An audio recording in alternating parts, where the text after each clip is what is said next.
nongeye kugushimira wowe udahwema kubana n'Indongozi TV mu biganiro tukugezaho na byinshi tugenda tugukorera buri munsi umunsi ku munsi, abari mu majyepfo, amajyaruguru, iburasirazuba, iburengero bwaryo, yemwe n'abari mu mujyi wa Kigali, nizere ko mumeze neza cyane. Mbibutsa ko ugomba gukanda hano hasi cyane, hasi urahabona hari ijambo ry'umutuku ryanditse mu mutuku subscribe, nuhakanda baraba uduhaye umusanzu wawe kandi umusanzu mwiza cyane.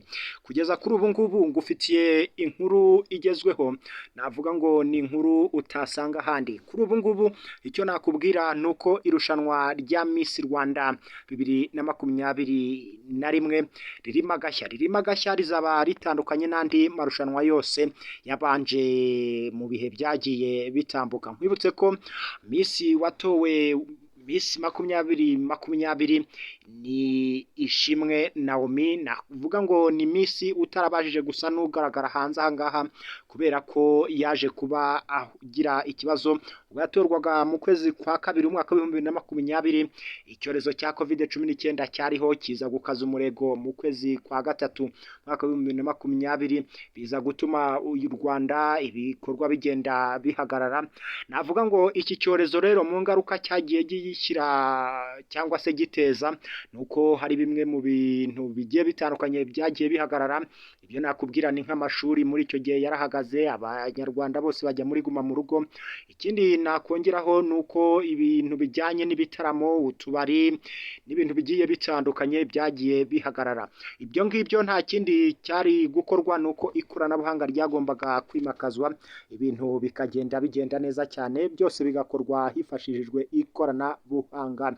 Kuri ubu ngubu icyo nakubwira nuko irushanwa rya Miss Rwanda uyu mwaka cyangwa se muri uyu mwaka wa 2021, murabizi ko icyorezo cya COVID-19 cyadutse mu Bushinwa mu mpera z'umwaka wa 2019, aho cyaje kuba cyaduka mu mujyi wa Wuhan. Nibyo nari namaze kugenda nkubwira ko u Rwanda rwaje kwinjira muri gahunda ya guma mu rugo ku itariki ya 14 Werurwe umwaka wa 2020, aho umurwayi wa mbere aribwo yaje kuba aboneka. Ariko icyo gihe ntabwo u Rwanda aribwo rwahise rujya muri gahunda ya guma mu rugo, ahubwo haje kujya muri guma mu rugo nyuma y'iminsi mike uwo murwayi abonetse. Byinshi rero nakubwira ngo ikoranabuhanga ryahise rigenda rikemura byinshi.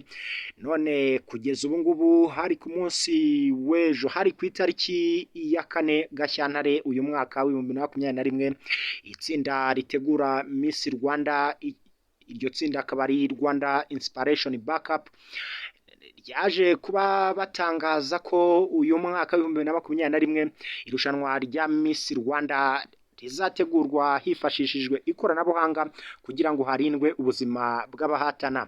Ni ukuvuga ngo bamwe mu bakoresha urubuga rwa Twitter bavuze ko iri rushanwa ritagakwiye kuba muri iki gihe bitewe na COVID-19, ariko ku rundi ruhande abandi bakavuga ko ni Ishimwe Naomi Miss Rwanda 2020 akwiye kugumana ikamba kugeza COVID icitse.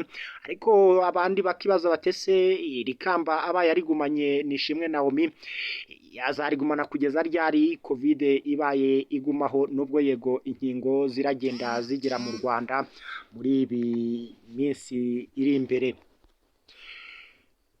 Ngira ngo turebye ku rundi ruhande, abandi babiteye urwenya bavuga ko iri rushanwa ritazakunda bitewe n'umuvuduko wa internet itangwa na kompanyi zicuruza cyangwa se zikorera hano mu Rwanda.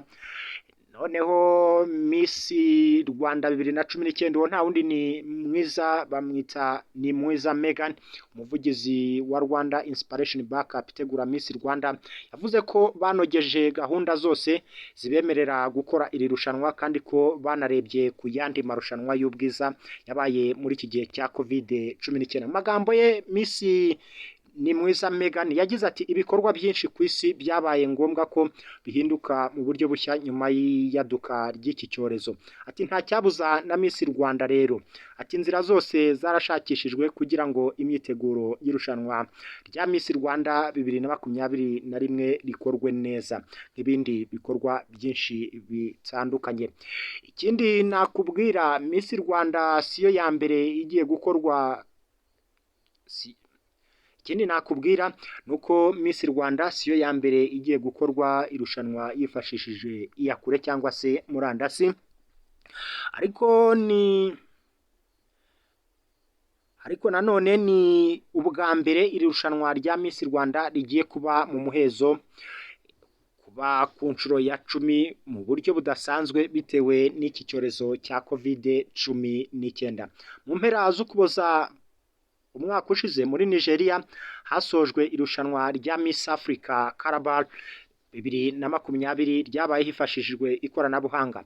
Byari bwo bwa mbere iri rushanwa ribaye hifashishijwe iyakure, ariko ibi byose byatewe n'iki cyorezo cya COVID-19 gikomeje kugenda kizamura intera. Salah Serimi wo muri Tunisia niwe wegukanye ikamba rya Miss Africa Calabar 2020. Ni mu gihe kandi Uwihirwe Yasipi Kasmir waserukiye u Rwanda muri irushanwa aherutse kubwira igitangazamakuru kimwe cyandika cya hano mu Rwanda ko bari mu irushanwa buri mukobwa yibutswaga kwirinda COVID-19, ko yongeraho kandi ko bagiye bahabwa ibikoresho bitandukanye byabafashije kwirinda iki cyorezo. Irushanwa rikomeye ku rwego rw'isi rizwi nka Miss France 2021 ryabaye naryo hifashishijwe ikoranabuhanga, ndetse buri mukobwa yasabwaga gukomeza kubahiriza amabwiriza yo kwirinda iki cyorezo. Amandine Petit niwe wegukanye ikamba rya Miss France 2021, hari mu birori byitabiriwe n'abantu bafite aho bahuriye n'iri rushanwa.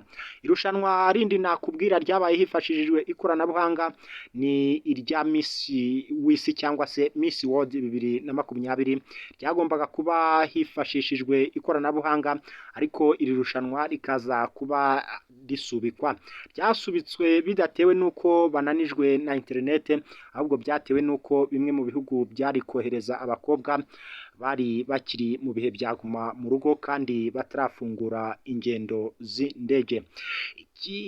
Tukigaruka kuri iyi nkuru, icyo nakubwira nuko Nyampinga w'u Rwanda 2019 ni Mwiza Megan yavuze ko bemeje ko irushanwa rya Miss Rwanda riba hifashishijwe iyakure kugira ngo harindwe ubuzima bw'abakobwa bazahatana muri iri rushanwa. Muri iki gihe mu Rwanda hari kubera irushanwa rya Miss Supernatural Rwanda 2020 hifashishijwe ikoranabuhanga. Ibice byinshi by'iri rushanwa biri gutambuka kuri za televiziyo ndetse no ku mbuga nkoranyambaga z'iri rushanwa, ndetse hagenda hatangazwa abitwaye neza muri buri cyiciro. Mu minsi ishize umunyarwandakazi Ndekwe Prete yabaye igisonga cya 4 cy'umukinnyikazi wa filime ukomeye Andre Luna wo mu gihugu cya Peru wegukanye ikamba rya Miss Globe World 2021.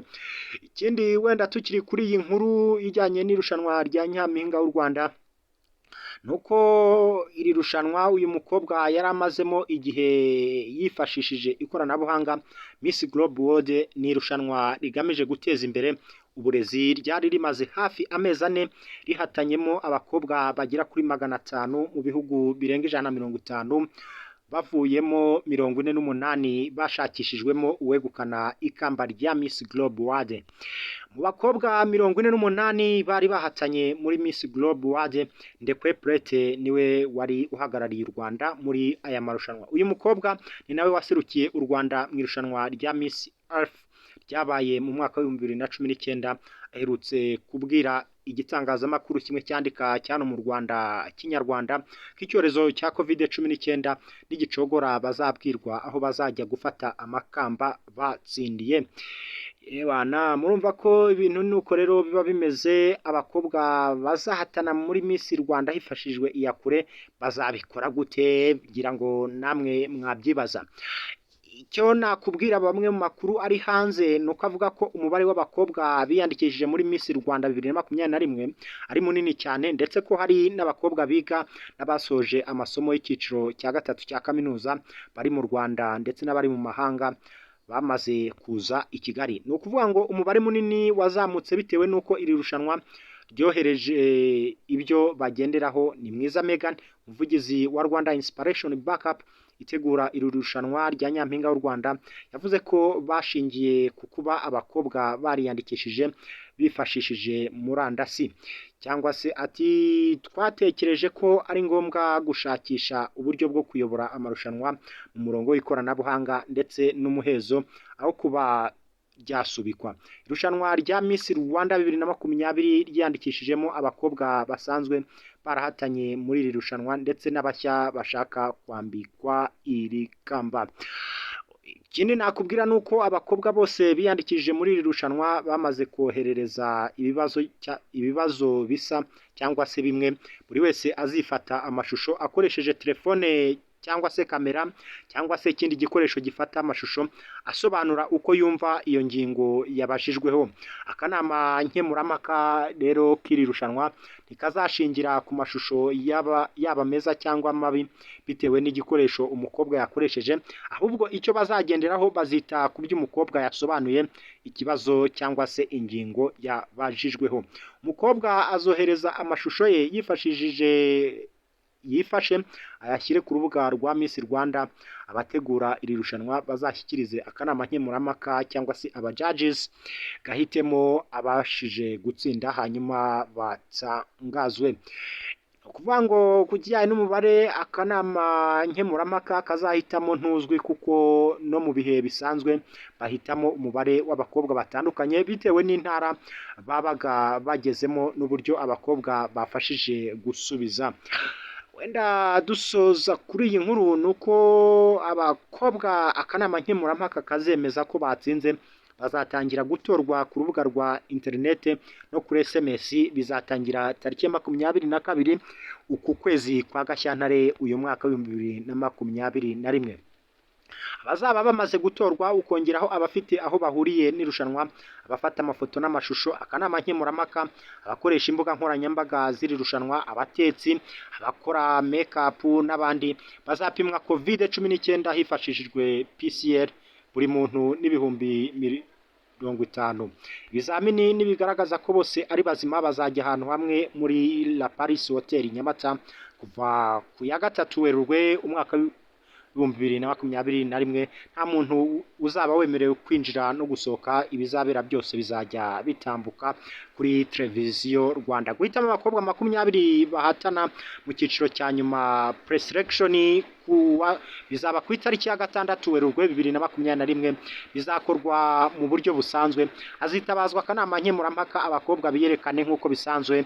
Aho bitandukaniye kuri iyi nshuro nuko bizakorwa mu muhezo. Abakobwa bazatsindwa bazava mu mwiherero batahe, hanyuma basigaye bazaguma mu mwiherero bakore ibikorwa bitandukanye, n'umunsi wa nyuma w'irushanwa cyangwa se finali uzakorwa muri ubwo buryo. Ngayo nguko rero nuko bihagaze, mbibutsa ko nyaboneka mugomba gukomeza kwirinda